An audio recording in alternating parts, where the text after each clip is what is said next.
aumento agudo del líquido intersticial pulmonar, generado por aumento de la presión hospitalar. Eso parte de esa patología, ¿verdad?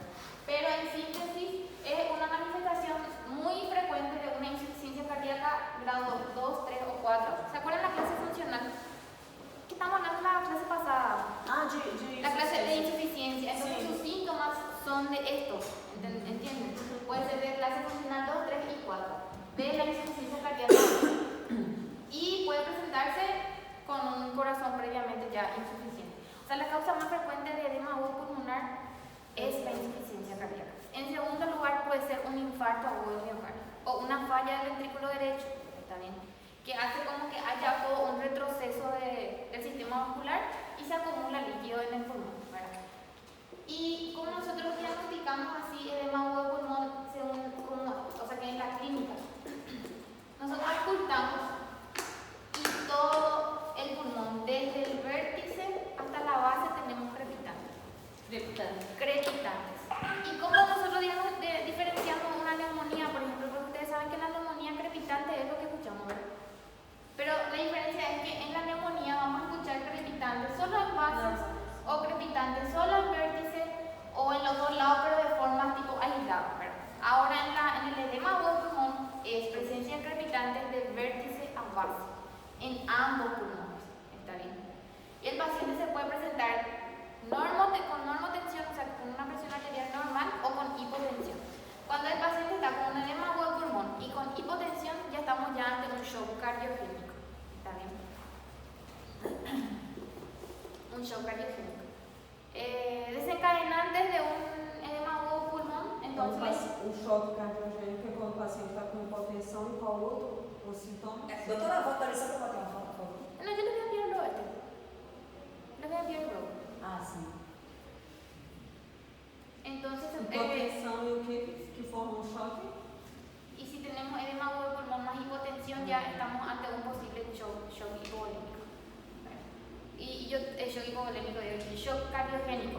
Está bien, el paciente puede estar hipotenso, tipo 90-60, con frecuencia cardíaca menor también, tipo 58, 48, ¿verdad?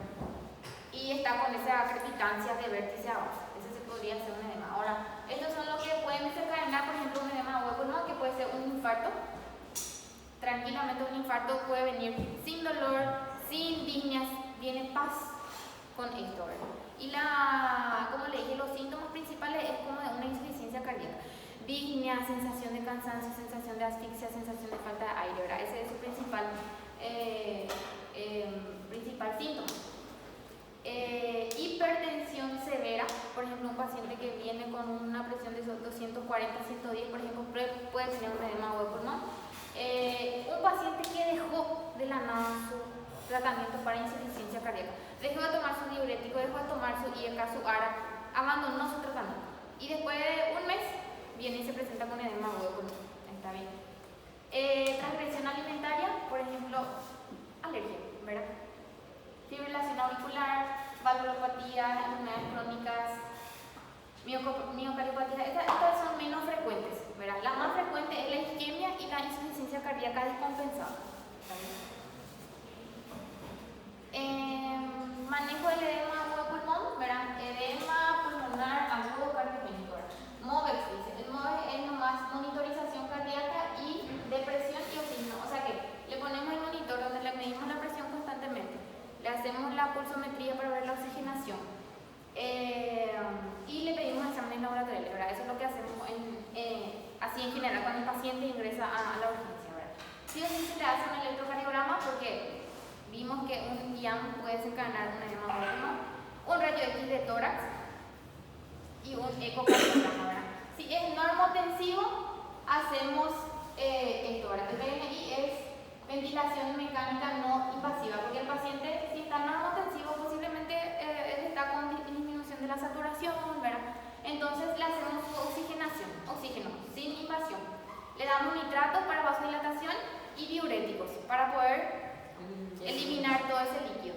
Inotrópicos para que el corazón también pueda seguir latiendo bien, ¿verdad? Ese sí es normotensivo. Si está hipotenso, acá les dije, tipo que si él está con un edema agudo del pulmón y ya está hipotenso, ya es un shock cardiogénico. iniotrópico. En ese caso podemos pensar en una ventilación mecánica no invasiva o sí una invasiva, ¿verdad? Depende de cómo esté ese paciente. Sí o sí inotrópicos y una asistencia respiratoria mecánica, ¿verdad? Pero acá también se puede usar diuréticos, ¿está bien? Yo tuve un shock cardiogénico en mi guardia y fue porque el paciente abandonó su tratamiento. Abandonó, vino con sus piernas todas desmatizadas hasta la cintura, con una ascitis terrible y con una saturación de prácticamente era 53 por ahí su saturación. Estaba re mal, y estaba hipotenso. ¿Y qué es lo que iba a hacer, verdad? Y yo le hice igual diurético. Y vos sabés que hice su diurético, le hice 4 ampollas de furosemida, ¿verdad? Y empezó y le sondeé, obviamente, ¿verdad? Empezó a orinar, y cada vez que orinaba más su presión aumentaba, o sea que empezó a recuperar su presión. Y Aí nesse caso você considera o paciente em choque? Sí. Paciente que ya está con, y era edema agudo de pulmón, pero... Y ahí vos no necesitas rayo X, no necesitas ecocardio para que te diga que es un edema agudo de pulmón. Paciente que es conocido con insuficiencia cardíaca. Él no sabía que tenía insuficiencia cardíaca, pero sí tomaba carvedilol, tomaba medicamentos para la insuficiencia cardíaca y él abandonó, ¿entienden? Y se presentó así. Con todos los síntomas de una insuficiencia cardíaca, pero con el edema agudo de pulmón. Y tuve otro paciente también que se presentó así, pero yo después ya me di cuenta que había sido por un infarto que causó un edema agudo de pulmón y yo pensé en neumonía. Y le trasladé como neumonía, ¿entienden? Y eso es lo que yo demasiado insisto, que esta es la diferencia. Porque yo, escuchando crepitante, dije, no, es una neumonía porque el paciente tenía antecedentes de que estaba engripado. Y justo estábamos en época de COVID cuando eso. Ay, que estaba engripado y no quería venir al hospital, y cuántos días estaba, porque bueno, hablamos con el paciente, estaba apenas hablando, hablar con el familiar, ¿verdad? Y ahí me explicó que estaba engripado, que hace 2 semanas que está así, con tos, y yo automáticamente pensé en neumonía, ¿entienden? Pero después que yo ya le trasladé, empecé a pensar, porque era su crepitante de vértice a base, de arriba a abajo, ¿verdad? Y era un IAM, había sido que causó una falla de bomba y tuvo un edema pulmonar. El paciente, gracias a Dios, se salvó. Nesse caso, o crepitante é fisiológico? No, el crepitante es por la presencia de líquido en los alveolos. Então ele tinha problema tanto no pulmão quanto no coração, esse paciente? No, el infarto que lo visto que fue en el ventrículo derecho. ¿Entendés? Donde hubo una disminución de todo lo que es el movimiento y todo como que se estancó todo, ¿entendés? Y hubo una falla y esto no podía más, pero se empezó a acumular líquido en el intersticio. O sea que entonces en síntesis de edema agudo de pulmón es la presencia de líquido intersticial que puede desencadenarse por muchas cosas: insuficiencia cardíaca descompensada, infarto agudo de miocardio, ejercicio, alergias, ¿verdad? Y escuchamos así crepitantes de vértice a base. ¿Y el asma cómo es? El asma que escuchamos, porque en el asma también es en todo el campo, son sibilancias y ronculos que escuchamos, y es el vértice a base también, ¿verdad? Y aparte de la edad, un edema agudo de pulmón te va a aparecer más en un paciente de 63 años, y el asma puede aparecer igual en un paciente joven, ¿verdad? Entonces el asma, la diferencia es que escuchamos sibilancias, y el manejo es totalmente diferente, porque igual si le hacemos a por ejemplo, broncodilatadores, o le hacemos un prednisona, jamás le va a ayudar, porque no es eso lo que está pasando. Es diurético lo que tenemos que hacer. Diuréticos. Entonces, el edema agudo de pulmón, más o menos su base de tratamiento es diuréticos, ¿está bien? Y también inotrópicos para ayudar a la bomba cardíaca.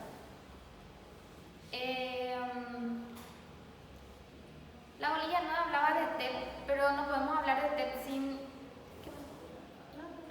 Entonces la bolilla no habla de TEP y de trombosis venosa, o sea que solo TEP, ¿verdad? Pero yo agarré y puse también trombosis venosa profunda porque medio que van de la mano. Siempre hay un TEP después de una trombosis venosa profunda, ¿verdad? Hola, ¿qué tal? Adelante. Adelante.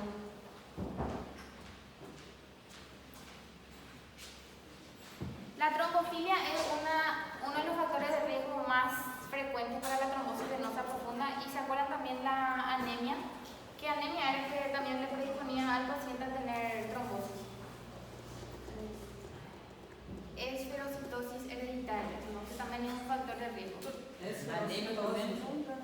¿Ah? ¿Cómo? Esferocitosis hereditaria. ¿Se acuerdan que en la esferocitosis el paciente tenía este tipo de glóbulos rojos?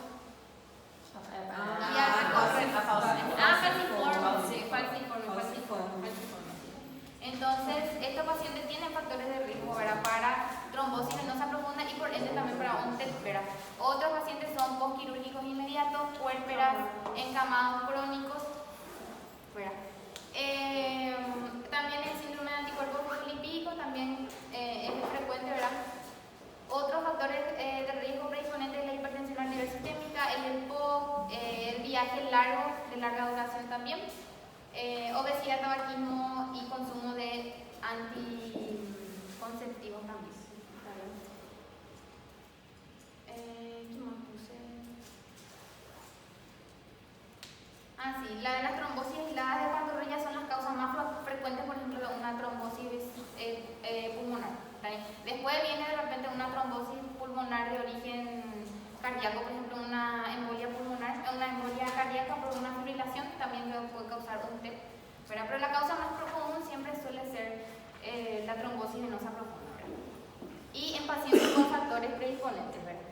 El antecedente más común es el dolor en la parte baja de la pierna de varios días de evolución, porque ese dolor es como aguantable, ¿verdad? El paciente no tiene tampoco disminución del flujo sanguíneo, que es la insuficiencia arterial, ¿verdad?, que le lleva sí o sí al paciente de urgencia no al hospital. El paciente con trombosis venosa profunda puede venir varios días después y puede venir con el antecedente de dolor en la pantorrilla, pero ella llega con la disnea, ¿entienden? Ya con la tromboembolia pulmonar, ¿está bien? En los pacientes con embolia pulmonar ya o antecedentes de trombosis venosa profunda se les suele poner el, ¿cómo es?, el filtro de vena cava inferior. No sé si alguna vez escucharon. ¿Cómo será? El filtro de la vena cava inferior. Es que se hace como si es por una técnica endovascular que se coloca en la vena, porque en realidad la trombosis va por las venas, ¿verdad? Entonces es para evitar un siguiente evento tromboembólico, ¿sí? Como se fosse para evitar a passagem, no caso? Exactamente, para evitar el pasaje. Siempre tienen que pensar en tromboembolia pulmonar cuando hay una disnea inexplicable, ¿está bien? Y cuando surge la disnea de forma inmediata, es de forma brusca, así, hace una hora me siento así y ya, ¿verdad?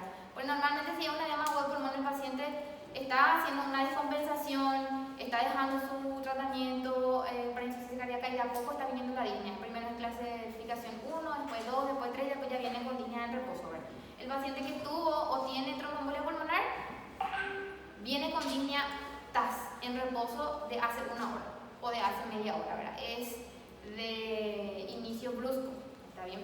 Y encima puede causar dolor también, dolor en esa región donde está causando el infarto pulmonar. ¿Qué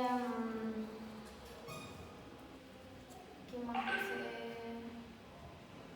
Entonces el antecedente, como le dije, es la disnea inexplicable.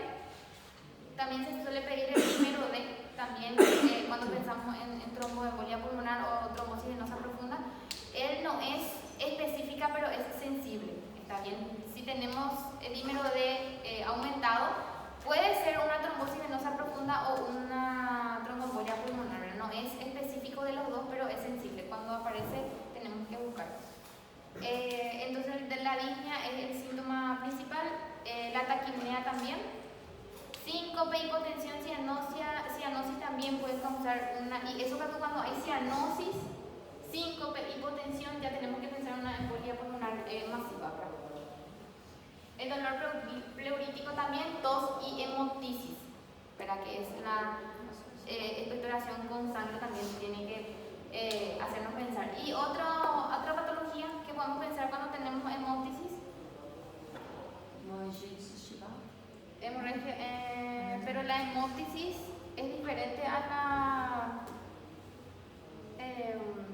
¿cómo era? El vómito con sangre tenía otro nombre. Hematemesis, ¿verdad? La hematemesis no tiene burbujas, ¿se acuerdan? ¿Verdad? Ahí diferenciamos. Hemorragia digestiva alta, vamos a tener hematemesis, que va a ser un vómito con sangre o secreción con sangre que no tiene burbujas. Si tiene burbujas, está viniendo de la vía aérea y puede ser hemoptisis, ¿verdad? Pero nosotros tenemos hemoptisis, sabemos que es que vem com o quê? Não entendi. ¿Qué patología, otra patología que causa hemólisis? Não. A parte do sangue, borbulha. Borbulhas. Borbulhas, sí. Ah, Ese quiere decir que viene del aparato respiratorio en la sangre. ¿Alguna patología que causa tos y hemóptisis? Y está en el bolillero encima. En el último. Tuberculosis. La tuberculosis. ¿Pero qué pasa con la tuberculosis? Es de larga duración. El paciente te va a decir que está así hace 4 meses, tosiendo y teniendo sangre en la expectoración. Ahora, en la embolia pulmonar es que hace 40 minutos se siente con disnea, hace 40 minutos empezó a toser y ahora tiene sangre en la secreción, ¿verdad? O sea que el tiempo de evolución es lo que de repente nos hace pensar en esta patología o en la otra. ¿Está bien? ¿Qué más? No caso, estamos hemodinámicamente, né? Estable hemodinámicamente. Sí, porque es inestable, va a salir luego súper. No vamos a tener tiempo. Professora, se tiver maior que 500, pede a angiotaque. Sí, angiotaque, pedimos angiotaque. En realidad ya podemos luego pedir así, ya rápido, ¿verdad? Pero si está inestable tu paciente no le vas a mandar a tomografía, ¿verdad? Obviamente. Si está estable, sí. Entonces el diagnóstico es para diagnosticar trombosis venosa profunda es el ecodoppler, ¿está bien? Ecodoppler venoso. Y la tomografía con contraste intravenoso para la tromboembolia pulmonar. O es la y también la angiotomografía. Esa sería la angiotomografía. La tomografía computarizada con contraste es la angiotomografía. El tratamiento primario es disolución del coágulo con trombólisis o extracción mediante una embolectomía, ¿verdad? Puede ser la embolectomía a cielo abierto o por vía endovascular. ¿Está bien? El tratamiento anticoagulante con heparina o warfarina o la colocación del filtro ya son prevenciones secundarias, no son tipo como un tratamiento, ¿verdad? La trombolisis y la embolectomía no tienen tratamiento así básico del tema. Y después ya entramos en apoplejía, ¿verdad? Ahí entonces TEP y trombosis, tromboembolia pulmonar. ¿Alguna pregunta? O paciente, no caso, o paciente, o que ele vai sentir vai ser dor no membro inferior, no caso. Ese sí es que empieza con una trombosis venosa profunda. ¿Verdad? Dolor en la pantorrilla. Y vamos a tener el signo de OMA positivo. ¿Se acuerdan del signo de OMA? Que es de levantar la pierna, agarrar la pantorrilla y hacer flexión del pie, ¿verdad? El paciente siente dolor. Signo de OMA positivo. Y hay cambios de coloración también en la pierna, solo que no como la insuficiencia arterial. En la insuficiencia arterial lo que tenemos es una disminución del flujo, hay una palidez de repente en los pies, no hay pulsos. En la trombosis venosa profunda no, tenemos pulso, hay coloración normal, inclusive una coloración más cianótica, lo que de repente podemos encontrar con un estancamiento de la sangre, ¿está bien? Y el tratamiento con heparina y warfarina son tratamientos preventivos para que no ocurra un siguiente cuadro de tromboembolia pulmonar. Y si es tromboembolia pulmonar, lo primero que tenemos que hacer es la disnea, que aparece de forma brusca, y aparte de eso se suma el dolor. Y si el paciente ya está cianótico y está hipotenso, entonces tenemos que empezar una tromboembolia masiva, donde prácticamente el calibre de la arteria pulmonar es la que quedó tapada. ACV tenemos la isquémica y la hemorrágica, ¿está bien?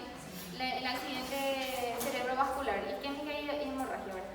La isquémica se les puede decir también apoplejía isquémica, es el nuevo, vamos a decirle el nuevo nombre, ¿verdad? Que se le dice así el nuevo término, ¿verdad? Que es la obstrucción repentina de un vaso intracraneal que reduce el flujo sanguíneo en la región encefálica que irrita, ¿verdad? La interrupción completa de la circulación cerebral puede causar la muerte del tejido en 4 a 10 minutos, ¿verdad? O sea que una aterosclerosis de las carótidas o de las arterias vertebrales, si se comprimen, si se obstruccionan por más de 4 a 10 minutos, el paciente puede tener una muerte cerebral así. rapidito, ¿verdad? Pero no se le ocurre eso, si hay ACV es en alguna parte del árbol arterial cerebral. Entonces, ¿qué es lo que es la apoplejía o el ACV isquémico? Es la oclusión o disminución del flujo sanguíneo de la arteria que está irrigando ahí esa región del cerebro, ¿verdad? Los síntomas más frecuentes siempre es hemiparesia motora, la marcha atáxica, el fumador de pipa, ¿verdad? Ustedes saben esos síntomas y signos comunes en lo que es una ACV, ¿verdad? Siempre lo que está vamos a decirle, el desafío es entre diferenciar si es un isquémico o si es un hemorrágico, ¿verdad? Y ustedes saben que el isquémico, al hacerle una tomografía en el isquémico, vamos a ver algo en la primera hora. En el ACV isquémico vemos algo en la tomografía así, tipo viene con esos síntomas, le hacemos la tomografía y es isquémico. ¿Hay algo que nos dice ahí que es isquémico en la tomografía? No, estamos hablando de isquémico. Vai ser a falta de oxigenação, vai ter necrose? No va a tener necrosis todavía en ese día. Por eso tiene que ser cada 24 horas o cada 48 horas la tomografía. Pero diferenciamos que es isquémico porque no hay sangrado, ¿entienden? Porque si es un ACV hemorrágico, al hacer la tomografía vamos a encontrar eso. Entonces, al no encontrar hemorragia, podemos asumir de que es un ACV isquémico, ¿verdad? Y empezamos a tratarle a ese paciente como un ACV isquémico. Disartría, torpeza de la mano, ¿verdad? Siempre los síntomas también van a ir de la mano de qué región es lo que está sufriendo la isquemia, ¿verdad? No sé si se acuerdan de las circunvoluciones. Yo no me acuerdo bien y en realidad los neurólogos es los que más manejan eso, pero de repente tipo hay una disminución o sea que hay una disartría, por ejemplo, ¿verdad? Y ese signo nos dice en qué región del cerebro está haciendo lo que está sufriendo, ¿verdad? Pero para ver si la anatomía del cerebro es lo que tenemos que manejar. ¿Está bien? Uma das palavras é na área de Bernick. Não sei nada. Neo e cardio pra mí é duas coisas. Entonces, así Esse era. time aí. El tratamiento entonces, sí o sí, todo lo que hacemos es para revertir o aminorar la magnitud del infarto y mejorar los resultados clínicos del paciente, ¿verdad? Y que es lo que es parte del tratamiento del apoyo médico, la trombólisis intravenosa en el caso que sea este es el tratamiento del isquémico, ¿está bien? La trombólisis intravenosa, la revascularización endovascular, ¿verdad? Tratamiento antitrombótico, neuroprotección y centros de rehabilitación, ¿verdad? Ese tipo en general. Y si es un ACV hemorrágico directo, tiene que ir para neurocirugía. No hay otro tratamiento para nosotros, ¿está bien? Sí o sí, tiene que derivarse a neurocirugía, ¿está bien? Entonces, si es isquémico, lo que de repente nosotros podemos hacer algo en nuestro lugar de trabajo, si tenemos los antitrombóticos o si tenemos para hacer la trombólisis intravascular, ¿verdad? Que es algo re pro, creo que hay solo en la Asunción, ¿verdad? Entonces, así. Apoyo médico, la base sería del isquémico es la trombólisis intravenosa o la revascularización endovascular. Esa sería tipo la base de lo que es un ACV isquémico. Obviamente, en el ACV isquémico sí hay, ¿cómo se trata la presión arterial en el ACV? Na isquêmica? En ambos luego. ¿En cuál no hay que disminuir? Na isquêmica. En la isquémica. Vai dar passagem de sangue para aumentar a pressão. En la isquémica solo vamos a disminuir si está mayor a 220, 110. Solo en ese caso tenemos que disminuir un poco por lo menos, pero solo un poco. Si estamos con 180, 90, 180, 100, dejamos ahí esa presión, no tocamos. Pode repetir o valor que a gente que precisa ser tratado? Solo a partir de 220, 110. A partir de ahí recién podemos iniciar un antihipertensivo así para poder bajar un poco la presión.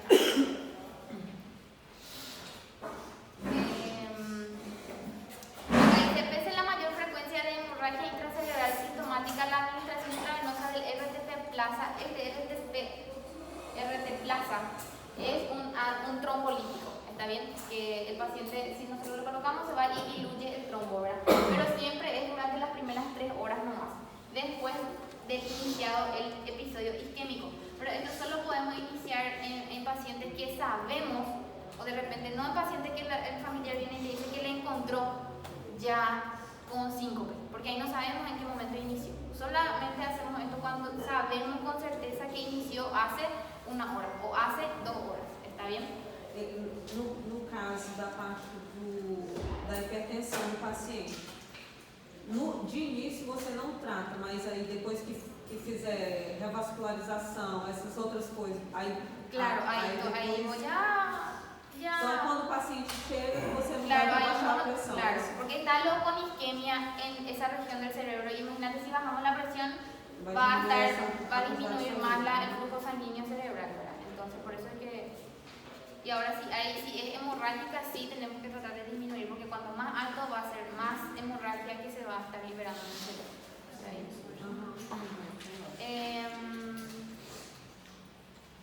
Y eso. Tenemos las técnicas endovasculares, ¿verdad? Este es a modo de información, ¿verdad? Que se hace cuando no se canaliza con la medicación intravenosa RTPasa. Ponerle que hicimos el RTPasa y aún así no se diluyó el coágulo, entonces tenemos que ir a trombosis, a técnicas endovasculares. ¿Está bien? El tratamiento antitrombótico también mostró que sí ayuda para que que el paciente le pongamos al paciente ácido salicílico o clopidogrel, ¿verdad? Eso en realidad ya es para prevenir un próximo evento. ¿Está bien? Pero tenemos que estar seguros de que no es un isquémico, un hemorrágico, quiero decir. Porque si es hemorrágico y le damos ácido salicílico, le vamos a estar pudiendo matar más rápido al paciente, ¿verdad? Então, professora, para fazer o diagnóstico do AVC, primeiro vai ser a clínica, e daí eu já vou direto para a Claro, clínica y tomo. Ese es el protocolo. ¿Verdad? Cuando nosotros tenemos clínica de una ACV, sí o sí tomografía, o inclusive la resonancia magnética es más sensible que la tomografía en cuanto a isquémico. Às vezes no início não mostra nada. Puede, pero es más sensible la resonancia magnética que la tomografía. Pero en la tomografía, ¿qué es lo que sí o sí se ve cuando hay un ACV hemorrágico? Ahí sí o sí, se ve, sí o sí se ve. Ô, professor, em que caso eu faria uma eco de carótida? Cuando vos tenés, vamos a decirle, una sospecha de que el evento del ACV isquémico fue por una rotura de placa ateromal de las arterias carotidas. Entonces, eso es parte del protocolo, hacer un ecocardio de las carotidas, hacer un ecocardiograma para buscar el origen de ese émbolo. Por eso es que hacemos, ¿verdad? Para buscar el origen. Si es un ACV hemorrágico, nos damos cuenta de que es por un aneurisma, puede ser por un aneurisma roto, puede ser por una anomalía entre las arterias cerebrales, ¿verdad? Si es hemorrágico es así, ¿verdad? Ahora el isquémico tenemos que buscar de dónde vino ese trombo o ese émbolo, ¿verdad? ¿De dónde vino? Vino del corazón, ecocardio. Vino de las arterias carotidas, ecodoppler de las arterias carotidas. Inclusive se puede hacer de los miembros inferiores y todo, ¿verdad? Siempre es para buscar la razón, porque imagínense que no buscamos y había una fibrilación o había una valvulopatía que está mandando émbolos al cerebro y está causando infarto, puede causar un infarto masivo, inclusive el paciente fallecer, ¿entienden? Entonces, parte del protocolo es, aparte de hacer la tomografía o la resonancia, sí o sí buscar y hacer el ecodoppler de las arterias carotidas, el ecocardiograma, ¿verdad? Buscando de dónde está originando ese émbolo para poder solucionar, ¿verdad? Para poder disminuir la probabilidad de que vuelva a suceder. ¿Está bien? Y también cuando es hemorrágico, sí o sí, buscar trombofilias, ¿verdad? Porque eso es lo que puede causar también un ACV hemorrágico. ¿Sí? Y ACV hemorrágico es directamente neurocirugía. Nosotros no podemos...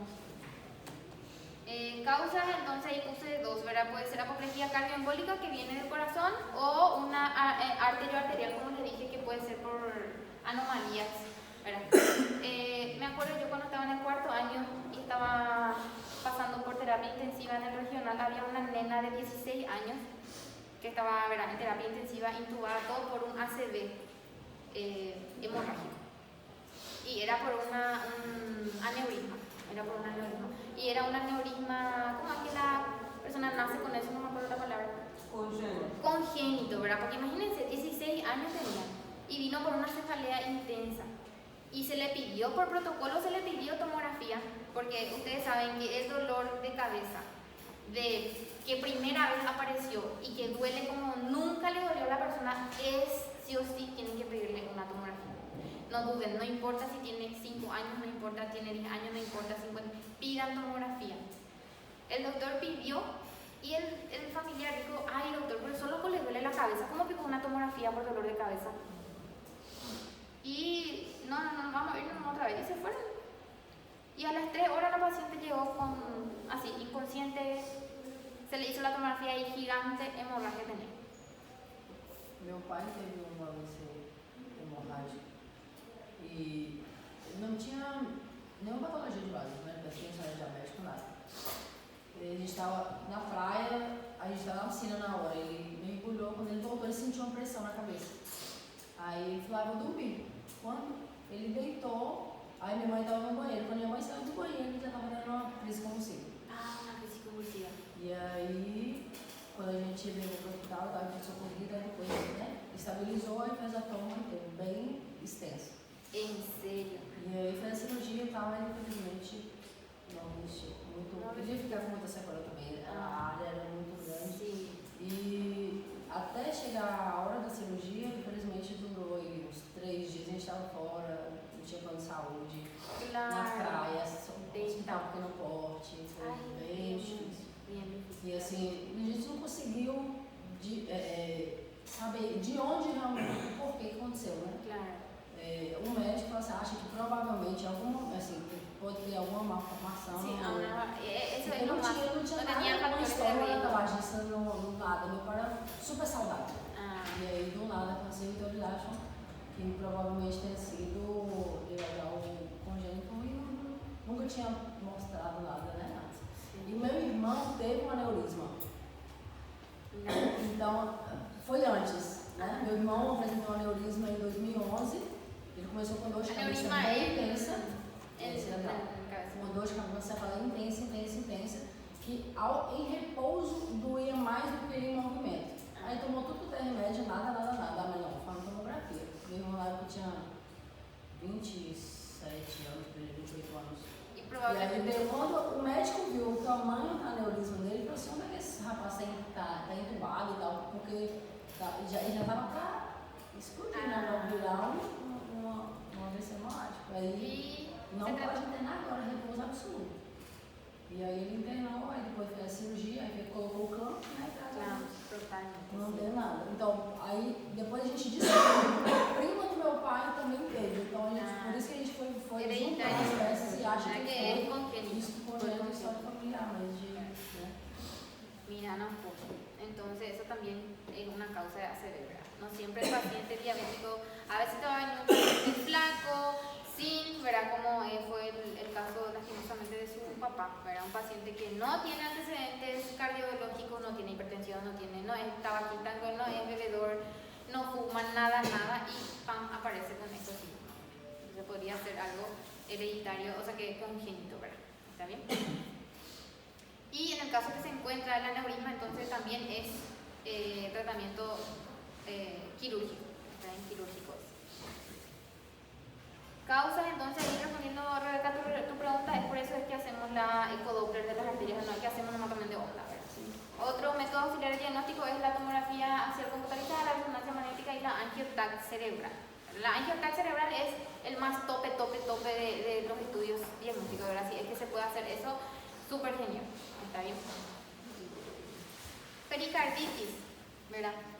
La pericarditis aguda es la principal, creo que, y la única patología del pericardio, ¿verdad? Puede ser de origen bacteriano o puede ser de origen viral. Más frecuentemente es de origen viral. Su clínica es dolor torácico tipo puntada.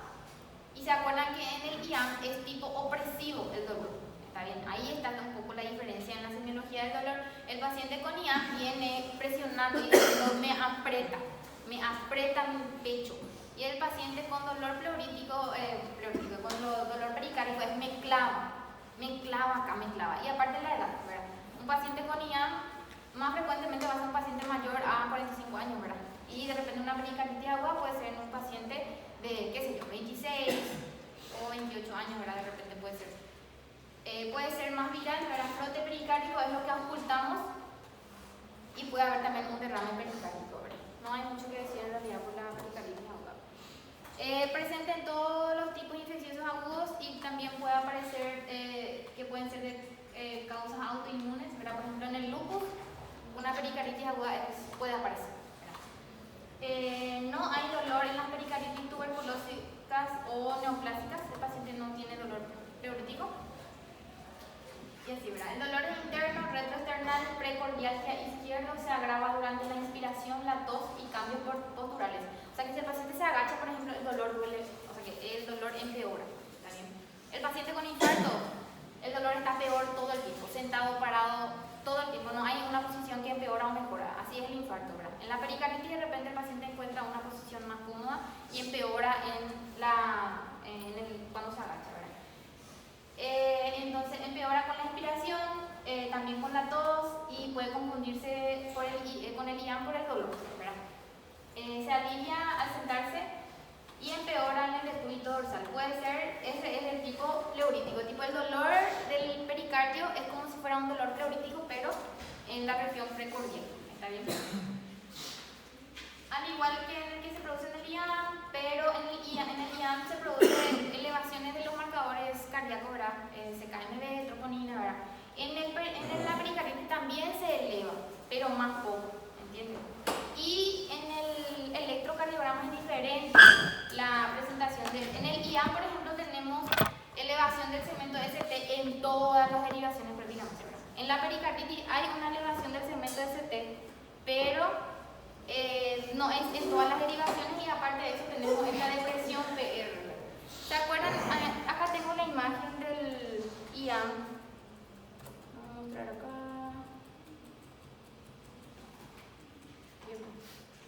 Acá. Miren cómo es el IAM. Acá. Miren, quiero que miren. El segmento PR es totalmente normal y lo que tenemos es depresión del segmento ST o PR normal y una elevación del segmento ST, ¿verdad? Sin supra ST, con supra ST. Infra, sub. Pero siempre miren este espacio, el segmento PR es normal, normal, normal. Y en la pericarditis, y aparte de eso, el infarto se ve entonces en todas las derivaciones. En todas las derivaciones. En la pericarditis no se ve en todas las derivaciones, se ve en 2, 3, 4 derivaciones. Y acá, la diferencia está en este. ¿Ven? No es así. ¿Ven? Y tenemos miren su segmento ST, parece un infarto, ¿verdad? Pero miren esta depresión, por eso está en rojo acá. Hay una depresión del segmento PR, no es el típico, ¿verdad? Como es acá. Entonces, y aparte de eso no se va a ver en todas las derivaciones, solo en algunas 2 o 3. ¿Está bien? Porque también si le pedimos los marcadores cardíacos puede venir alterados, ¿verdad? Por esa transgresión, pero no va a venir elevado como viene en un infarto. ¿Está bien? Aparte de eso, la pericarditis tiene un tiempo. El paciente viene con este dolor de hace 2 o 3 días. Y el infarto es así como la tromboembolia pulmonar, es de hace 30 minutos, de hace 1 hora, el paciente ya viene ya. En la pericarditis de repente hace 3 días me está molestando, el paciente puede tener fiebre, acompañado de fiebre, puede tener un cuadro gripal o un cuadro viral anterior al cuadro que se está presentando ahora, por eso la investigación del antecedente del paciente es súper importante. O de repente si en la familia hubo alguien, por ejemplo, un papá que viene y que su hija estaba engripada, ¿verdad? Por eso siempre preguntar por los familiares también. O su hija estaba engripada o su hija tuvo sarampión, por ejemplo, y luego él viene con estos síntomas de dolor precordial, sensación de fiebre, le hacemos su electro y encontramos esto, ¿verdad?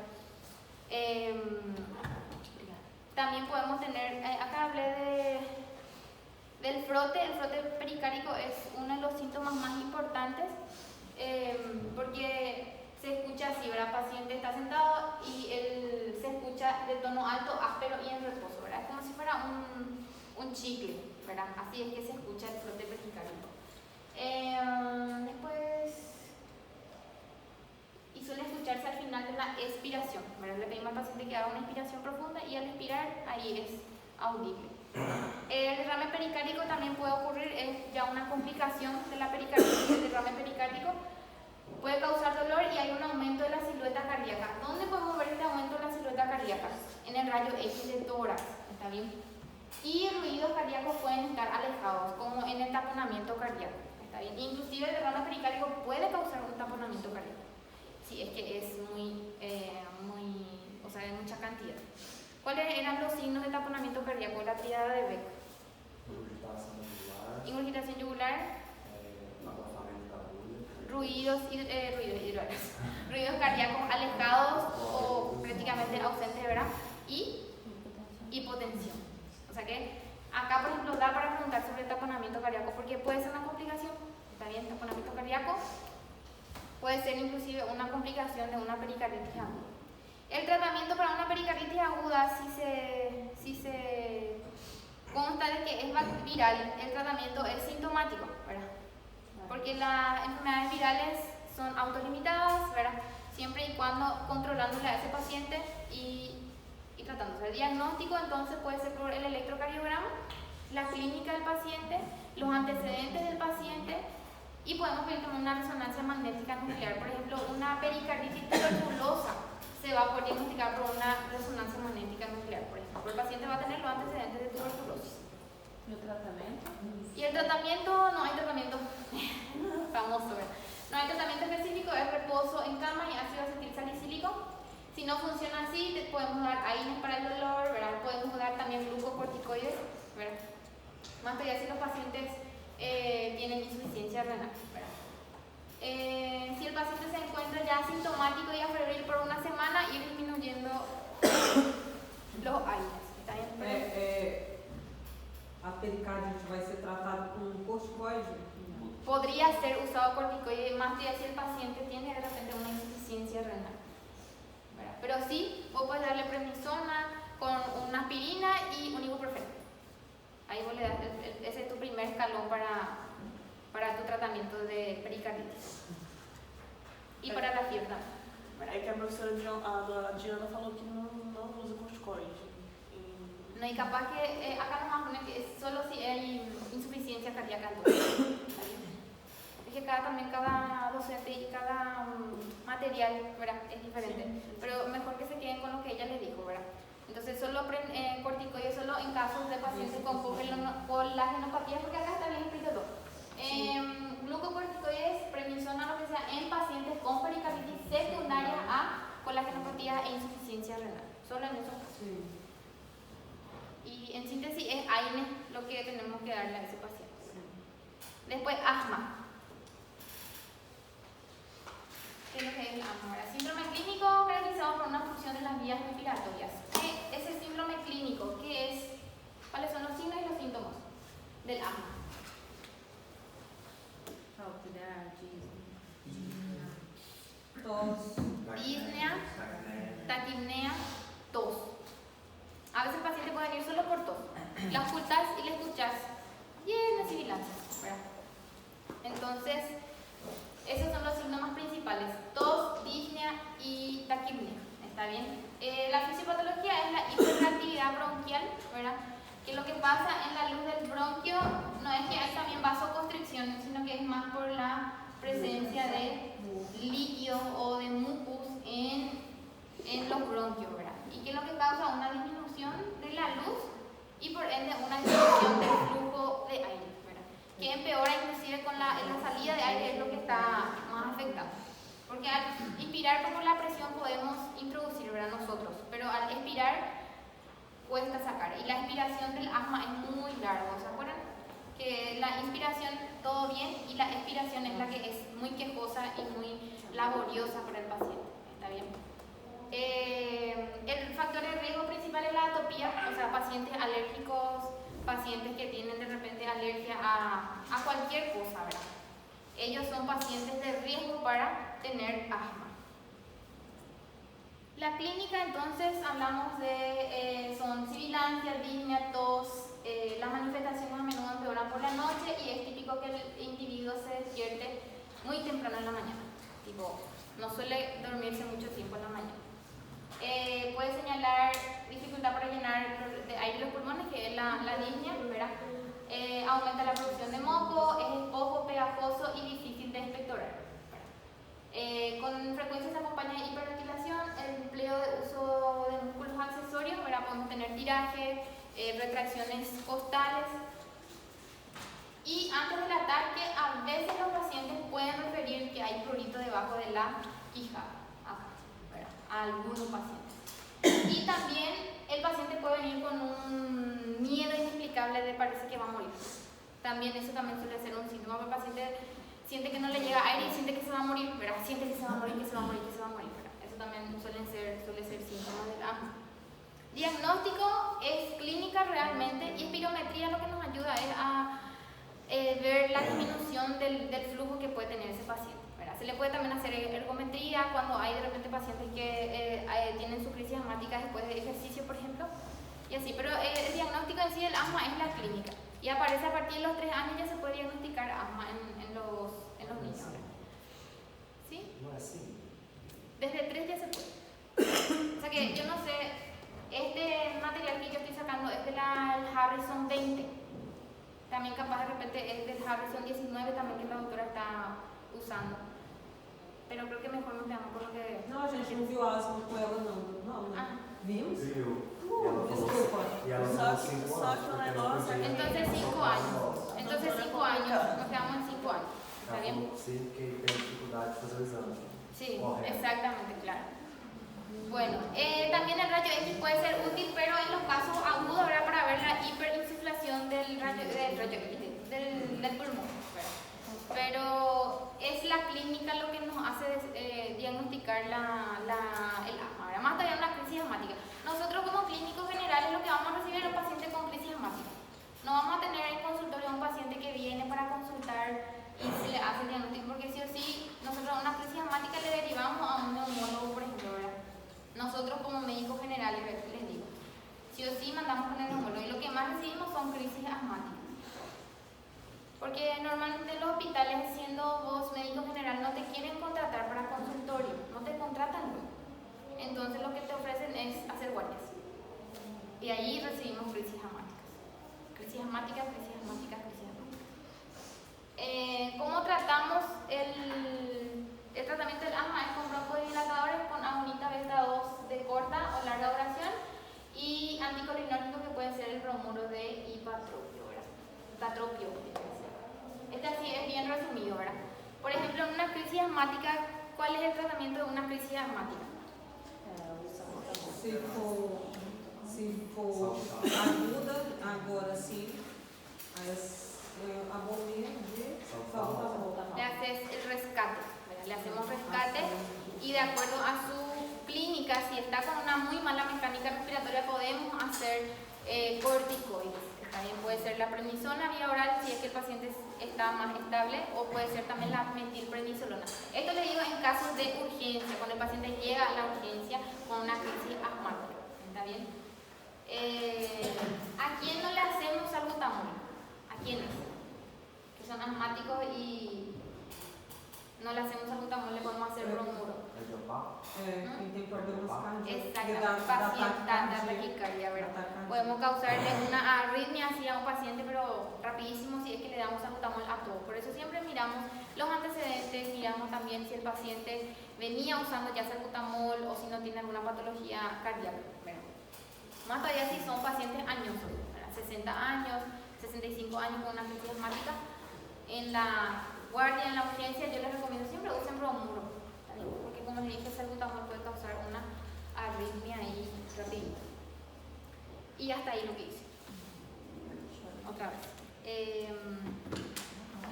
Asma, y después lo que dijeron que había EPOC era. ¿Ustedes vieron EPOC? Sí.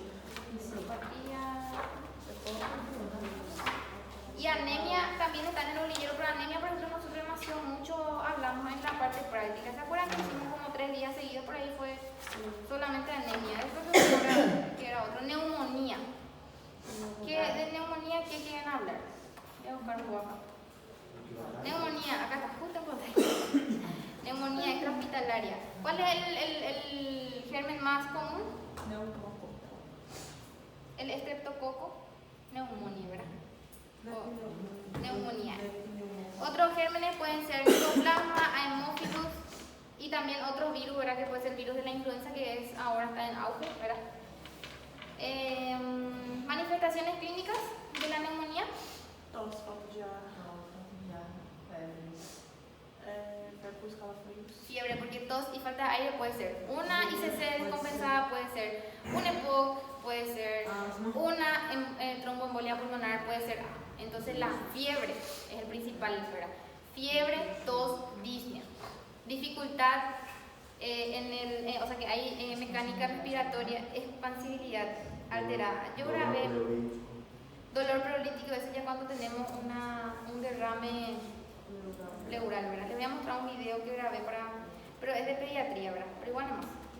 Un niño que yo le recibo en mi guardia por dificultad respiratoria intensa y al hacer la anamnesis el paciente está así hace 10 días. 10 días de fiebre, 10 días de tos y se estaba tratando con medicina, ¿cómo es? Que se estaba tomando yuyos de nomás, medicina natural. Y le recibí así. Miren cómo su abdomen se... Ahora voy a poner otra vez el nombre. Su abdomen y miren su tiraje. Parece un pescado.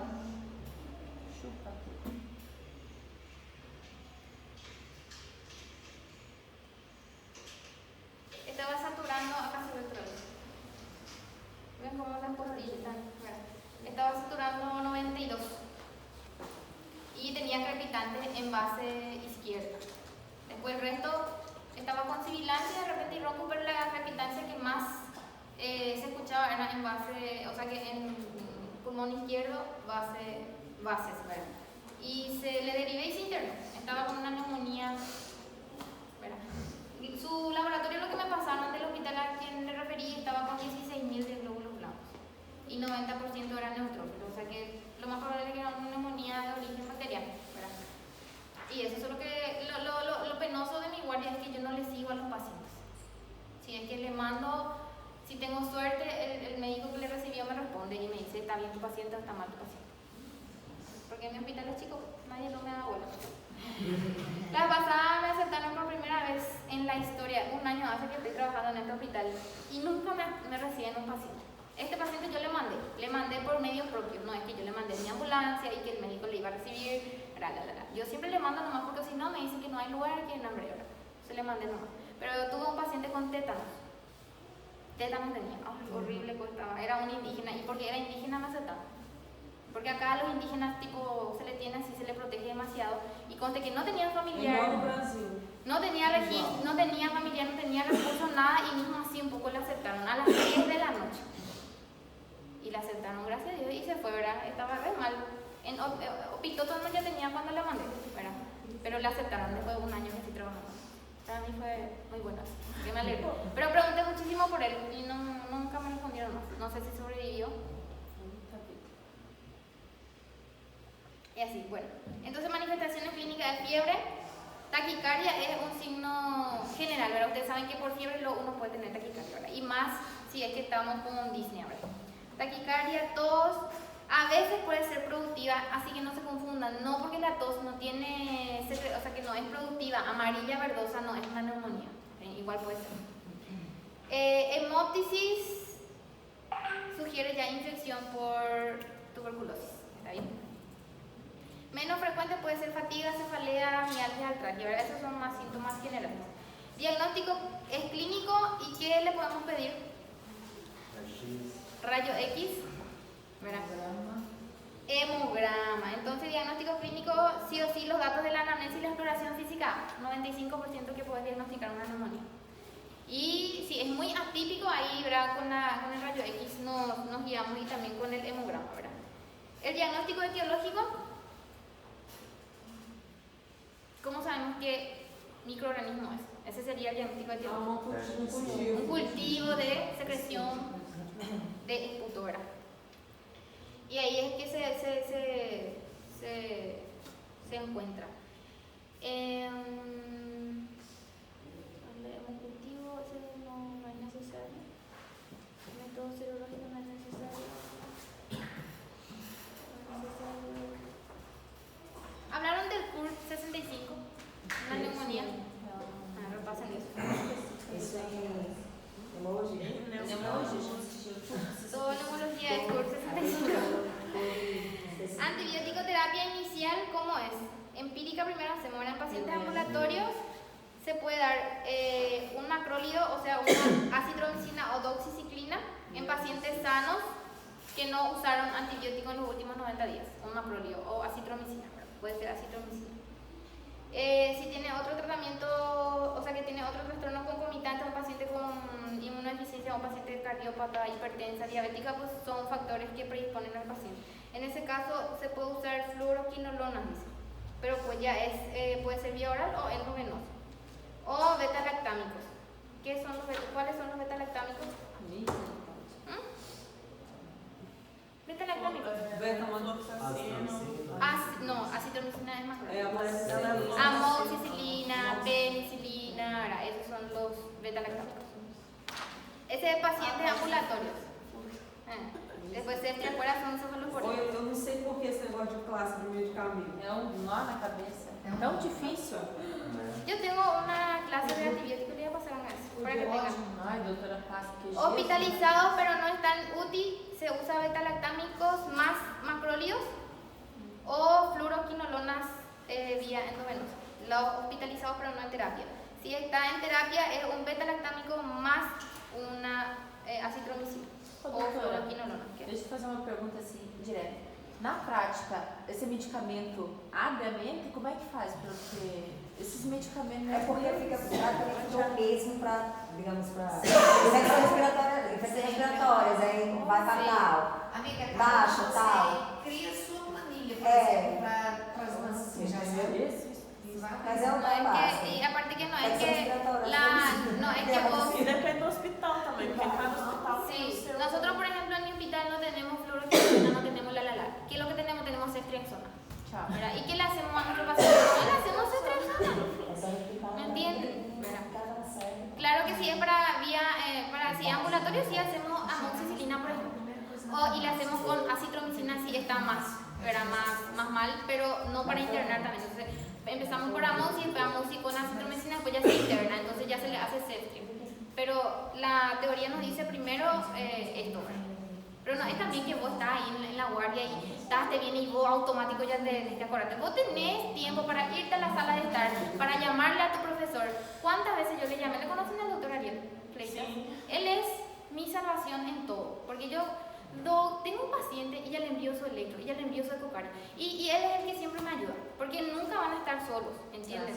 No se sientan también, no sientan que ustedes se reciben y tienen que saber todo. Nadie sabe todo, ni los residentes ni los especialistas. Bueno, el doctor Ariel sí sabe todo. Él sí sabe todo, pero te digo nomás que nunca van a trabajar solos, van a trabajar con la enfermera, van a trabajar con el enfermero, y son personas que tienen muchísima experiencia y tienen que ser humildes para pedir ayuda. Lo que está mal es cuando uno, yo soy médico, y no querés que nadie te ayude y vos nomás querés hacer como vos querés. Eso es lo que de repente le daña al paciente. Sean humildes hasta donde saben y piden ayuda si necesitan. Si ustedes le llaman al doctor, ustedes están en la guardia y le llaman a un doctor que sea de su confianza de ustedes, no sé, le llaman a la doctora, al doctor Ariel, a la doctora Viviana, qué sé yo, ellos le van a ayudar. Sí o sí les van a ayudar. Nunca le va a decir no, a no ser que esté ocupado o algo así. Ahí no van a luego poder responder, pero ustedes tienen que tener una ayuda ahí aparte, porque no, y más de si somos médicos generales, llegamos al hospital y parece que estamos re perdidos, ¿verdad? Porque sucede. Más todavía ahora que hay muchas universidades y hay poco campo de práctica, ¿entienden? Re poco práctica tenemos y llegamos al hospital y estamos, Dios mío, ¿verdad? Pero para eso tienen que tener un apoyo, ¿está bien? Por eso nunca se tienen que pelear con todos los médicos, porque al final todos nos necesitamos otra vez, ¿me entienden? Y siempre hay algo que uno puede olvidarse y preguntar. Ahora, para rendir los exámenes, para estar acá en la facultad, claro que tenemos que aprender lo que es. Aqui a gente tem que saber tudo, pessoal. Na prática. en la práctica podemos pedir ayuda y todo eso, ¿verdad? Vos tenés tiempo para salir y llamar y tener tu cuadernito inclusive y mirar. Não há ningún problema nisso. Mas na frente do paciente, se faz um negócio desse, nós somos Perde a queimados, virar credibilidade. Ser discreto, né? No computador, né? Aqui, ó. Eu abri meus resumos de clínica médica. Deixa eu pesquisar. Pero usted, por ejemplo, en la urgencia. Olha, como você está com dor, eu vou pedir, vou fazer sua receita aqui. Vai lá para a enfermeira, já prescrevi antivirona. Y sí, podés hacer, Agora que eu si ya estudei no, o seu no caso. quieres esperarme allá un ratito, enseguida yo te voy a llamar. Y lo mandas ahí que se sienta afuera y vos mientras... Y es válido porque ¿qué están haciendo? Están tratando de ayudarle a ese paciente. Porque imagínense que, ay, no me acuerdo, ay, me voy a darme a tal cosa. Eso es lo que está mal. Sí.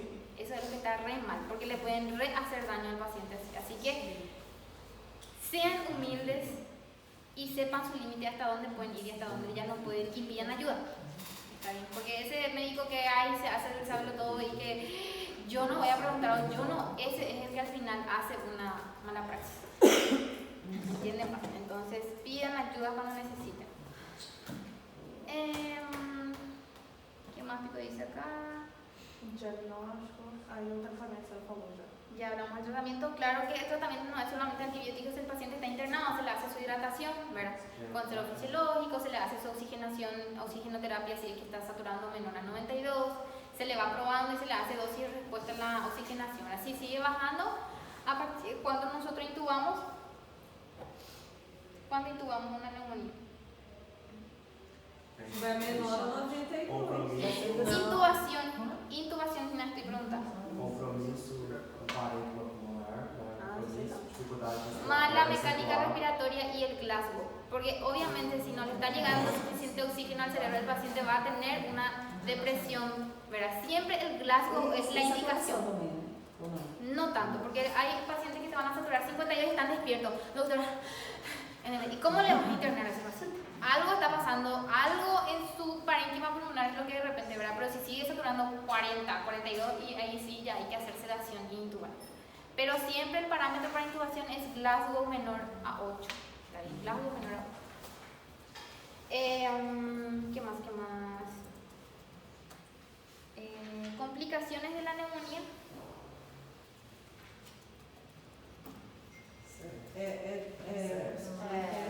Antes del acceso. sepsis, Derrame pleural. Empiema pleural. Absceso. Shock séptico. Puede ser shock séptico también.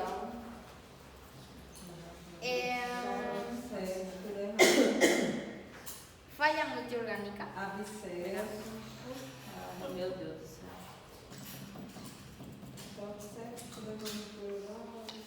Tá bom. Empiema. Empiema. Oh, meu pai, amado. Y cuando el paciente ya está empeorando, desaturando, ya es una neumonía súper complicada. Ya necesita mucho. A ver qué más. Después ya habla de neumonía asociada a ventilador. No sé si hablaron también de eso. Não. Falou, falar. Ah, sim, falou. Mas na comunidade é só um nato que é mesmo. só entre...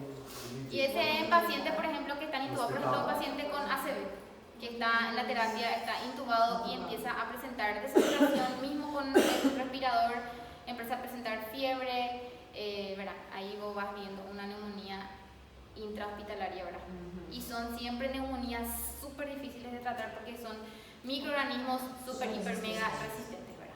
Los famosos Me lembro metil bem resistentes. a partir de qual dia que a gente acha que é por intubação, que não é adquirido da 14 días a partir- después del ingreso. Síntomas de neumonía que aparecen 14 días después del ingreso. Si aparecen antes, no va a ser. Da ventilação tem um período ou não? No entendí. O paciente com ventilação mecânica que está apresentando um desconforto e vai suspeitar de pneumonia. Tem um período ou não? Ay, no sé, no me acuerdo. Não. No me acuerdo. Porque capaz que hay. La que intubado, pero neumonía intrahospitalaria era 14 días. Lo que yo me acuerdo. A ver, un poco vamos a buscar acá. Para mí era 14 días.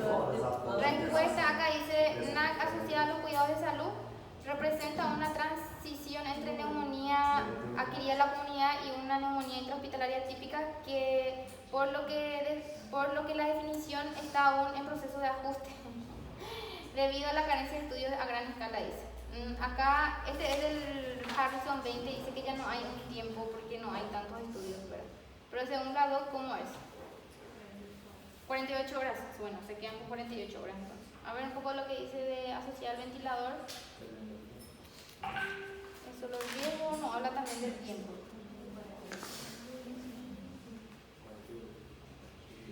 Porque en ningún momento habla del tiempo. Y eso. Bueno. Después, ¿qué otro tema era?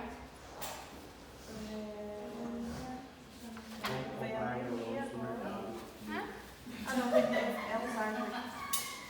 Alzheimer. É foco. Desculpa. Cefaleia atencional, mas depois Cefalea atencional. Cefalea. Cefalea. ¿Qué hora empezó? Ah, no. Diabetes y eso no. Não. Também não. Migraña y otras cefaleas primarias.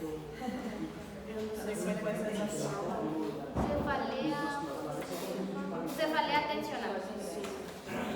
Bueno, cefalea atencional dice. Manifestaciones clínicas. Describe el síndrome de cefalea crónica caracterizado por molestia bilateral similar a la presión producida por una banda, ¿verdad?, en esta región. El dolor por lo general se instala con lentitud, varía en intensidad y puede persistir de manera más o menos continua por varios días. La cefalea puede ser episódica o crónica cuando se presenta por más de 15 días por mes y carece de complemento de manifestaciones acompañantes. O sea, es solamente la cefalea, es solo el dolor en región bitemporal y es de tipo opresiva. Essa é a atenção, não? Tensional. Fisiopatología. Tratamiento de la cefalea tensional, por lo general puede tratarse con analgésicos simples como acetaminofeno, ¿verdad?, que es paracetamol, ácido acetilsalicílico o AINES, ¿verdad? Los métodos conductuales incluyen relajación, también puede ser eficaz, ¿verdad?, que el paciente trate de disminuir el estrés, ¿verdad? Os fatores de restrição. Homem, idade, tabagismo. Homem, boleto para pagar. Sem a depressão, amiga. Estrés también. El estrés también. Después, los triptanos también, dice acá que no son de utilidad. Los triptanos, los y la amitriptilina es el único tratamiento demostrado para la cefalea tensional. Amitriptilina es. Y solo eso tengo de cefalea tensional. Mas ela não tem Alzheimer. Alzheimer, bueno. Enfermedad de Alzheimer y otras demencias. ¿Qué dice de Alzheimer? ¿Qué se acuerdan del Alzheimer? ¿Cuál es el principal factor de riesgo? ¿Ah? Cardiopatas, La edad avanzada. Después, genética. Já ouvi falar da genética. la ApoE4, que el paciente tenga la apolipoproteína E4, no sé cómo es que uno, ¿verdad? Yo no sé cómo vamos a descubrir que un paciente tiene la apolipoproteína E4, ¿verdad? Pero acá dice que es el principal factor de riesgo, que el paciente tenga esa apolipoproteína. Apolipoproteína E4, así dice, ApoE4. Manifestaciones clínicas: cambios cognitivos que comienzan con la alteración de la memoria y evolucionan en deficiencias del lenguaje y visoespaciales. Existe una disfunción del procesamiento visual ascendente o una afasia logopénica. El paciente ve, le mostramos una escuela y le decimos qué es y dice otra cosa. Ese sería una logopenia. No puede describir lo que ve. ¿Está bien? Logopenia. Entonces ahí primero con la alteración de la memoria es lo principal, después alteración del lenguaje y o sea que alteraciones visoespaciales.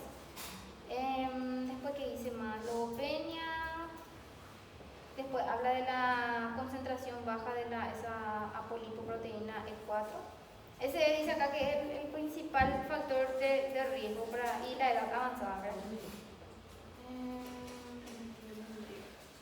Algunos pacientes arrastran los pies cuando caminan, presentan rigidez muscular generalizada relacionada con lentitud, torpeza en los movimientos y algunos parkinsonismos, ¿verdad? Que puede el paciente temblar, ¿verdad? Y en los estudios de neuroimagen, dice que los estudios de neuroimagen imagen por resonancia magnética presentan un patrón único específico de la enfermedad del Alzheimer. Puede ser normal en la edad temprana y a medida que progresa hay atrofia cortical. O sea que el Alzheimer es la atrofia cortical. Pero al principio de la enfermedad puede ser normal. ¿Está bien? Después habla de epidemiología, que creo que no sé, ¿verdad? La patología. Você falou diagnóstico? Solo hablé así de manifestaciones clínicas. Ahora en diagnósticos habla de demencia vascular, después demencia de la enfermedad. Y ahí terminó. Y lo más probable es la clínica y la resonancia magnética. Tem a proteína tal, PET scan. Sí, la apolipoproteína E4. E em casos leves eu vi que tem análise de líquido cefalorraquídeo. ¿Y qué vamos a ver en ese? Não sei. Tá escrito lá. No sé, para descartar una meningitis. Não sei. Porque viste que la meningitis también puede causar síntomas neurológicos, ¿verdad? Puede causar de repente solamente para descartar eso. El tratamiento.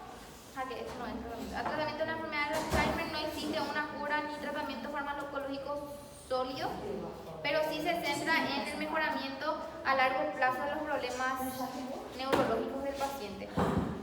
Entonces se puede usar, es necesario comunicarse y tranquilizar al paciente en repetidas ocasiones, ¿verdad? Se puede usar donepezilo, esa es una benzodiazepina, ¿verdad? Donepezilo o la ribastigmina, galactimina y la remantina, y memantina también. Incremento de dosis. Mi mamá, por ejemplo, toma memantina, ella tiene 56 años recién. Y la diabetes es un factor de riesgo también para el Alzheimer. Mi mamá es diabética hace 10 años y ahora anda con problemas de la memoria, ¿verdad? Tipo, se olvida de algunas cosas. Se olvida, quiere decir borrador y no le sale el borrador. Y bueno, se fue al neurólogo, todo le dio memantina. No le dijo, y no me dijo tampoco, yo le pregunté si es un Alzheimer o está empezando algo, me dijo que no. Que de repente puede ser por los medicamentos que toma, por la diabetes, pero que tampoco podemos descartar que sea un Alzheimer, ¿verdad? Y mi mamá es muy joven, Dios mío, 56 años más tiene. Y es súper lenta también. Lenta, ella me parece, no sé cómo le explico. Pero ella es depresiva luego. ¿Cuántos años? 56. Toma outros remédios também, doutora, para dormir? Pra... Sí, muchísimos remedios. Ah, Y eso también puede ser por la medicación. No quiere hacer. No, si es depresiva, no hay manera de. Mas a gente que tem A gente que não quer sabe fazer, que né? precisa, a gente não faz, imagina. Chamaram a Maria velha? Não, amiga. Eu tenho 20 anos, a mãe dela tem 36. Y aparte que tiene artrosis que le duele, dice, ya hay que no quiero hacer, ¿no? Compleja, mi mamá es la paciente más compleja que alguien puede tener, yo, porque ella tuvo infarto, tiene hipertrofia ventricular izquierda gigante, hipertensa, diabética, tiene depresión y tiene bipolaridad. O sea que si a mí me ven medio bipolar a veces, ya saben de dónde viene. Y así, ¿verdad? En realidad todo ese trastorno creo que vino ya todo por su depresión, no trataba, porque nosotros vivíamos en la campaña, ¿verdad? Así en el interior, donde mi papá por lo menos, ella sí tenía síntomas de depresión, y mi papá, el famoso, ahí la gente decía que mi mamá estaba loca, ¿verdad? Y en realidad llegaba a ese episodio porque no se trataba. Y después que mi mamá ya sufrió muchísimo todo mal ahí, recién se le llevó con el psiquiatra, porque allá pues dicen que el psiquiatra trata solo a los locos, ¿verdad? Y en realidad al final mi mamá se fue así, ¿entendés? Pero se trató tarde ya y ella nunca superó, ¿verdad? Y pasó de una depresión posparto a una depresión mayor, y después ya a un trastorno bipolar y todo. Ahora ella no dormía bien, se levantaba y comía. De ella vino la hipertensión, ya subió de peso, ya vino la diabetes y todo así, tipo de la mano, ¿verdad? Horrible. Pero bueno, ahora está ahí. Ella, ¿verdad? Ay, cómo. Agora a senhora está cuidando, né? Y ahora cada 6 meses se hace todos sus controles. Y es un gasto inmenso porque... Y todo es por no cuidarse a tiempo. Por no cuidarse ella a tiempo y cuando ya tuvo la enfermedad no le cuidaron, o sea que así tipo mi papá y su gente, ¿verdad? Porque todo el mundo, ay, no se puede ir en el psiquiatra, porque en el psiquiatra solo se van los locos. Y así, la ignorancia es demasiado grande. Y así, me va a parecer una planta ahora. Se va, sí, ella está contigo, toma tereré, se acuesta, y está ahí contigo. No tiene ganas de nada, demasiado triste. A veces demasiado que siento ahí, cuando pienso mucho en ella, me pone re triste, pero bueno, ¿qué vamos a hacer? Entonces, hasta ahí lo que hice, asma, y no sé qué era otro más. ¿Qué era otro? Anemia, leucemia. Anemia, que ya hablamos. Ustedes tienen el material de anemia. Sí. Ese está súper bien resumido. Asma, hablamos, EPOC, ya queda tarea para ustedes. Alzheimer, leucemia y linfoma es lo que también queda para ustedes. El examen es la próxima semana. No. ¿O tenemos clases la próxima semana? Tem mais uma. Tenemos una hora. Ay, qué suerte. Vamos falar de linfoma, então, no próximo. Bueno, y lea leucemia y linfomas. Tuberculosis, por ejemplo, hablamos ya. Falou. Hay algo más, es demasiado fácil, pues, todos con expectoración y con hemoptisis, pacientes, factores de riesgo, asignación, ¿verdad? Pacientes que viven en casas pequeñas con muchos pacientes, factores socioeconómicos también son factores de riesgo. Y en el rayo X, ¿qué es lo que vemos? Cavitação. Cavitación. Exactamente. ¿Y cuál es la complicación? Hay una complicación, el mal de Pot, ¿se acuerdan? Que es que es la tuberculosis de la columna vertebral. Mal de Pot. Sí, es también una complicación de la tuberculosis. Mal de Pot. Pot. P-O-T-T. Pot. E o que acontece no meu lado?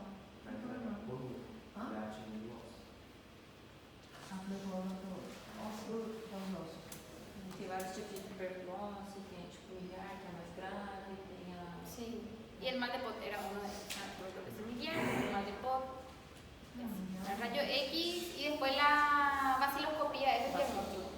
Vaciloscopía. Desde la tuberculina. O tratamento, daí Y el tratamiento teníamos 4, ¿verdad? Dependía de los meses, ¿verdad? De 2 meses, 4 meses y 6 meses. Y eso, ¿verdad? Qual foi o assunto que a doutora não deu, Roberto? Qual que a doutora não deu? Mas ela vai dar na próxima aula, né? A doutora dela já deu quase todos. Semana passada ela deu vários. Y este sí, ya te voy a pasar. Hasta ahí yo. Bueno. De la insuficiencia cardíaca, como que hablamos, pues esas son las cosas más comunes que tienen que manejar el básico. Ô, doutora, digamos assim, a gente pegou uma bolilheira do coração que é bandido.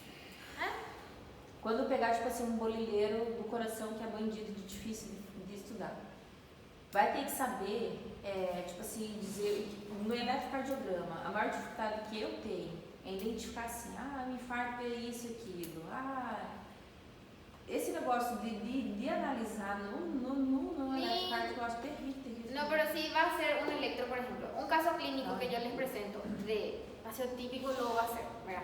Tipo, dolor precordial, paciente de 52 años que requiere dolor precordial de tipo opresivo, qué sé yo, de hace media hora, hace 40 minutos de evolución, ¿verdad? Con su oración profusa, la. Y ahí la pregunta luego va a ser diagnóstico presuntivo. ¿En qué usted piensa? Y claro que no va a ser solo infarto, porque tenés que pensar en otras cosas que causa eso, ¿verdad? Infarto, Bueno, genial. ¿Qué le vas a pedir? Le voy a ver el electro, el rayo X, el hemograma. Bueno, pero ¿qué vas a ver en el electro? Si es un infarto, voy a ver o un supra-ST o un infra, que sería sin elevación del ST. Y si yo les muestro, ¿verdad? Esa clínica, porque en realidad si no pasan la parte teórica, pasan conmigo. Y ahí lo que yo les tengo que poner un caso clínico, ¿verdad? Y ahí de repente les puedo mostrar este electro, ¿verdad? Y si es eso, y les muestro el electro, ¿y qué es lo que acá ustedes ven? A minha dificuldade é na hora que eu pego o eletro, saber por onde começar e onde olhar. É isso aí. Quando eu pego o eletro, eu já falo assim, já não sei. Eu sei. Tipo, isso eu sei, por exemplo, supraesteico. Y en cada uno, mira. Y cuando encontrás, ahí recién vos calculás ¿en qué cara es el B1? ¿En qué cara? Porque vos en alguna derivación vas a encontrar el segmento ST elevado o infra, ¿verdad? Y vas a encontrar en casi todas las derivaciones, solo que va a ir cambiando, ¿verdad? El tamaño, vamos a decirle, porque de acuerdo a dónde está mirando el electro. Pero siempre miren, y si vos decís, no sé de dónde empiezo, empezá del, qué sé yo, del B5 y ándate en el ABL y ándate en el ABF y uno a uno revisar por separado. Esa es la idea, ¿verdad? Aparte que yo, por lo menos, o sea que en electro yo no expliqué sobre la frecuencia de cómo medir y todo eso. Yo no sé, eso sí es que se va a tomar porque yo no expliqué a ustedes, yo no sé cómo eso va a ser. Pero yo lo que yo quiero, si les muestro un caso clínico, así como les dije, y les muestro algo que puedan, puedan captar si hay un supra o si hay un infra, porque eso es lo que hacemos en la urgencia. Como médicos generales no vamos a ir a ver que hay que el índice de Sokolov, que bla bla bla, ¿verdad? Lo que nosotros vamos a recibir es un infarto o un bloqueo, ¿verdad? Un bloqueo también es lo que de repente podemos encontrar. Y hablamos de eso en las pasadas, que el alargamiento, ¿verdad? Y todo eso. Entonces, y acá, miren un poco. Este es un infra y este es en B6. Significa que el infarto está en cara lateral. Cara lateral.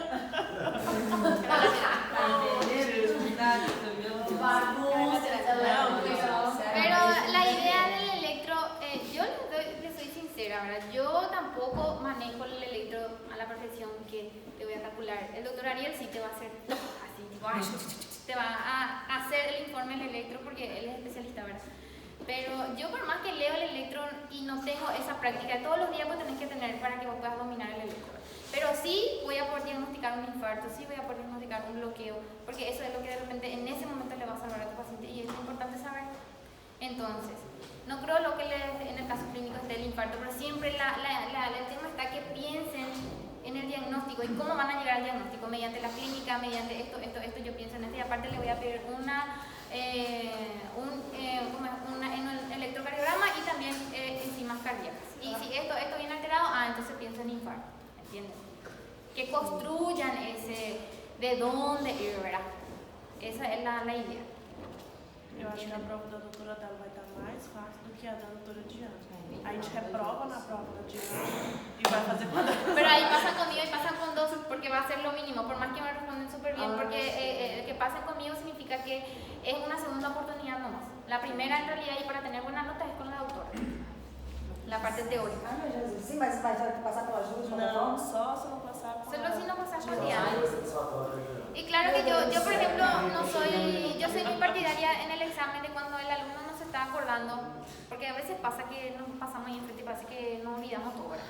Y entonces lo que yo suelo hacer es de repente, porque a veces también los docentes preguntan de una manera y el alumno parece que en ese momento que está así, tipo, ni siquiera escucha lo que le pregunta el docente. Entonces lo que yo ahí digo es, ¿sabes qué? Rebeca, tal cosa lo que la doctora quiere saber, porque ahí parece que usted pisa en otra tierra, ¿verdad? Porque eso es lo que yo voy a poder hacer por ustedes. Y si Nesse pasa caso, por vocês não vão estar juntas, então. juntas, claro que estamos juntas. Não, sim, na mesma sala, mas se a gente não alcançar com ela, aí a gente vai pra sua mesa. Pasa conmigo. Tipo, es así, una mesa estamos las dos y vienen, se sientan y a la doctora Diana le presentan su... Y yo les recomiendo que no esperen mucho que se le pregunte. Digan todito, todo lo que se acuerdan. Y Vai así, dar uma folhinha para ela escrever Sí. assim, sentadinho? sí, se les va a dar. Se van a sentar y van a tener un tiempo para desarrollar. Então, y mas vamos a primeiro a hacer. doutora Diana fala que a gente ia poder escolher 3 bolívias. Ah, sim, Escolheu isso uma, também digo. mas depois ela falou que ia ser Ah, isso 2. não está por Primeiro três. ela falou que ia pegar 5, igual nas outras provas. Ela falou no repasso. Que outras provas? Aliás, Sempre só não, pega passado uma. retrasado 5 e você poderia escolher. Aí na última hora ela falou 2. Duas, Primeiro depois 3. Falou três, escolhe Ela um. falou Nesse caso, 2. não souber falar nada, Então, mas na última hora ela mudou pra 2 bolívias. Não, mas vai ser 3. Não, falou 3. Falou 3, tinha que ser 3. Pega um três. Ela disse 3, mas já vai escolher 3. Resumindo, na próxima Gente. ela é uma só. Uma só, e acabou. São 2 bolinhas. Ela falou ontem. Então. 2 bolinhas, escolhe. Se não der conta, aí vai tirar 2 com a doutora dela. Se der conta, vai tirar os 2. Y si me responden, y les doy un caso clínico, ustedes me dicen barbaridades. Está bien.